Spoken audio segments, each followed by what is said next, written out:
Good morning प्यारे बच्चों।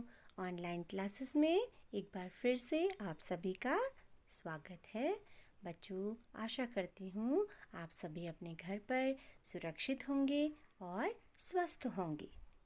आज हम रिमझिम 3 पार्ट 5 बहादुर बिट्टू के प्रश्न उत्तर करेंगे। आपको याद है पिछले वीडियो में हमने बिट्टू की समझदारी के विषय में पढ़ा था। अब आप सभी लोग अपनी बुक में पेज नंबर 38 निकालेंगे। बच्चों देखो, इसमें लिखा है कहानी में ढूंढो। तो आपको इसमें 3 प्रश्न दिए हैं। अगर आपको कहानी अच्छे से याद है तो आप उसके उत्तर अच्छे से दे देंगे। आप कहानी से प्रश्नों के उत्तर स्वयं ढूंढने का प्रयास करेंगे। ढूंढ लिए ना आपने उत्तर? देखिए बच्चों, पहला प्रश्न है, शेर किसान से क्या लेने गया था? शेर किसान के पास उसका बैल लेने गया था, है ना। दूसरा प्रश्न है, शेर ने बिट्टू को राक्षसी क्यों समझ लिया था? तो बिट्टू ने सिर पर बड़ा सा पगड़ बांधा था और वो शेरों को नाश्ते में खाने की बात कर रही थी, जिसको देखकर शेर को लगा कि वो राक्षसी है ना। अब तीसरा प्रश्न है, बैल की जान कैसे बच गई? तो बच्चों इसका उत्तर होगा कि बिट्टू की समझदारी और चतुराई से बैल की जान बच गई। अगला प्रश्न है, नीचे कुछ शब्दों के नीचे रेखा खींची हुई है, उन्हें ध्यान में रखते हुए नीचे लिखे वाक्यों को अपने शब्दों में लिखो। पहला है, बिट्टू घोड़े पर सवार हो गई। तो सवार हो गई के नीचे अंडरलाइन की है, रेखा खींची हुई है, तो इससे आपने नया वाक्य बनाना है। तो आप बना सकते हैं, बिट्टू घोड़े पर सवार हो गई, है ना। और अगला है, घर की गाय को तुम शेर के हवाले कर रहे थे। तीसरा है, एक राक्षसी से आज पाला पड़ गया। फिर चौथा है, आपके हाथ बैल न आए तो मेरा नाम भेड़िया नहीं। पांचवा है, जैसे ही शेर ने किसान को देखा तो उसके होश हवास गुम हो गए। तो बच्चों ऐसे ही आप अपने मन से वाक्य बना सकते हैं। बच्चों अब आप पेज नंबर 39 निकालेंगे। देखिए उसमें लिखा है, खाली जगह में क्या आएगा? मेरी छत पर मोर आया और मेरी छत पर मोरनी आई। मोर और मोरनी, ऐसे ही आपको नीचे लिखे शब्दों के रूप बदलने हैं, ठीक है। देखिए बच्चों, औरत का हो गया आदमी, घोड़ा का घोड़ी, शेर का शेरनी, मछुआरा का मछुआरन, बच्चा का बच्ची और राजा का रानी। इसके आगे बच्चों मैं नहीं जाऊंगा करके एक एक्सरसाइज आपको दी गई है। इसमें शेर और भेड़िए की बातचीत को आपने अपने शब्दों में संवाद तैयार कर कर लिखना है, ठीक है बच्चों। आगे पेज नंबर 40 पर एक एक्सरसाइज दी है, बोलो तुम क्या सोचती हो। आप सभी ने कहानी को अच्छे से पढ़ा है और भेड़िया, शेर, बिट्टू और किसान के बारे में आप अच्छे से जान गए हैं। तो आप अपनी सहेली के साथ आपस में बातचीत करेंगे और नीचे जो प्रश्न हैं उनके बारे में आप क्या सोचते हैं, आपकी क्या राय है, इनको बातचीत के माध्यम से निकालने का प्रयास करेंगे। अगली गतिविधि है राज का राज। दोनों राज में अंतर है ना।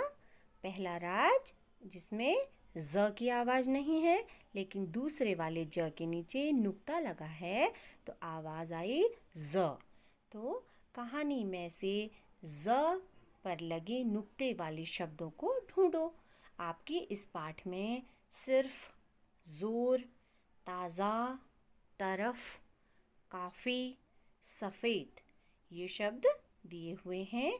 अब अपने मन से सोचकर ज पर लगे नुक्ते वाले शब्द ढूंढो, है ना। तो हैं रफ्तार, ज़्यादा, ख़ानदान, ज़रूरत और सफ़ेद, ये शब्द जिन पर नुक्ता लगा रहता है। अब निकालेंगे पेज नंबर 41। गतिविधि है पहचानो तो। बच्चों, आपने बित्तों के हाथ पर दराती देखी होगी ना, और आपने अपने घर में भी दराती का प्रयोग होते हुए देखा होगा। तो नीचे कुछ चित्र दिए गए हैं, उन्हें आपने पहचानना है और उनका नाम ऊपर बॉक्स में दिया हुआ है, आपको मिलान करना है।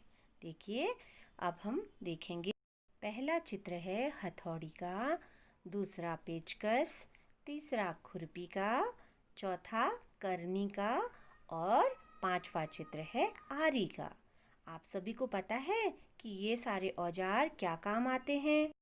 बच्चों, हथौड़ी ठोकने के काम आती है, पेचकस पेच कसने के काम आता है, खुरपी खेत खोदने के काम आती है, करनी से सीमेंट तथा बजरी का मसाला ईंट के ऊपर लगाकर दीवारों पर लगाया जाता है और पलस्तर करने का काम आता है, और आरी से लकड़ी को काटकर विभिन्न प्रकार के सामान तैयार किए जाते हैं।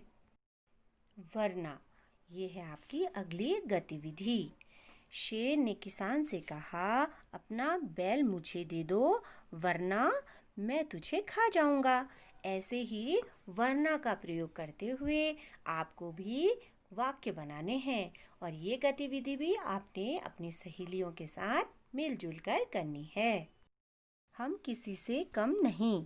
कई जगहों पर गांव में औरतें खेतों में भी काम करती हैं। तुम्हारे आसपास की औरतें और लड़कियां क्या क्या काम करती हैं, इनको आपने बच्चों के साथ डिस्कस करना है, बातचीत करनी है और अपनी कॉपी पर लिख लेना है कि आपके आसपास की औरतें और लड़कियां क्या क्या काम करती हैं। इसके आगे की गतिविधि है शेर और घोड़ा। शेर और घोड़े में कई अंतर होते हैं, तो नीचे आपको कॉलम दिए हैं। शेर और घोड़े का खाना कैसा होता है, घर, रंग और आदतें कैसी होती हैं, उनको अलग अलग लिखना है। ये उनके अंतर आपको उससे अलग अलग पता चल जाएंगे। देखो बच्चों, शेर मांस खाता है जबकि घोड़ा घास खाता है। शेर का घर जंगल में गुफा में होता है और घोड़ा अस्तबल में रहता है। शेर का रंग भूरा और सुनहरा होता है जबकि घोड़े का रंग काला, सफ़ेद या भूरा होता है। आदतें, शेर जानवरों को मारकर खाता है लेकिन घोड़ा सवारी कराता है और सामान ढोता है। आगे बच्चों, पेज नंबर 43 पर एक गतिविधि दी गई है। बहुत ही मज़ेदार गतिविधि है, जैसा कि आप प्रतिभा दिवस के दिन खेल में भी करते हैं। तो इसमें दिया है, नीचे बहुत सारे शब्द दिए गए हैं, उनको आपने कॉलम बनाकर देखिए जानवर, चीज़ें और नाम अलग अलग छांटकर लिख लेने हैं। ऊपर तालिका में जितने भी शब्द दिए गए हैं उनको आपने इन 3 कॉलम में बांटकर लिख लेना है कि कौन किस में आता है। बच्चों, ऊपर के अभ्यास कार्य को आप अपनी कॉपी पर सुंदर लेख में करेंगे और उसको याद भी करेंगे। तो बच्चों, कैसी लगी आपको बिट्टू की कहानी? बिट्टू की तरह समझदार और बहादुर बनने की सीख मिलती है हमें बिट्टू की कहानी पढ़ के, है ना? अब हम आपको नेक्स्ट वीडियो में मिलेंगे। पाठ नंबर 6, मूस की मजदूरी, एक नई लोक कथा है उसके साथ। तब तक अपना ध्यान रखिए और खूब मेहनत कीजिए। Bye bye.